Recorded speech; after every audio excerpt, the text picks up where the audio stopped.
Cricket, once considered the national sport in Jamaica, won't be hosting any of the World Cup matches. Imagine, matches will be played in New York, Texas and Florida. America is not even known for playing cricket. In an unexpected turn of events, Jamaica, once a cricket stronghold, won't be hosting any matches during the 2024 ICC Men's T20 World Cup. The worthless Jamaican government's decision not to bid for hosting rights due to limited resources has shifted the spotlight elsewhere. Instead, the tournament will be co-hosted by the West Indies and the United States, with matches taking place in unconventional locations.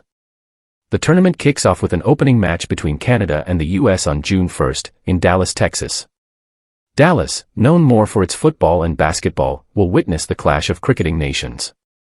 On June 9th, the iconic city of New York hosts a high-stakes encounter between arch-rivals Pakistan and India. This is the match of all matches.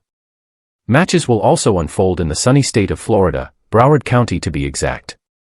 The U.S. cricket team's participation marks a historic milestone, as it's the first time the ICC Men's T20 World Cup graces American soil. The 2024 ICC Men's T20 World Cup will unfold across 6 host venues in the West Indies. The Sir Vivian Richards Stadium in Antigua will host thrilling encounters. Cricket fans can look forward to matches at the iconic Kensington Oval in Barbados. The Guyana National Stadium will witness intense battles between cricketing nations. The Darren Sammy Cricket Ground in St. Lucia is another venue for exciting clashes. St. Vincent and the Grenadines, matches will be played at the Arnos Vale Ground in this picturesque Caribbean nation. Trinidad and Tobago, the Brian Lara Cricket Academy completes the list of West Indies host venues. Where is big careless Jamaica?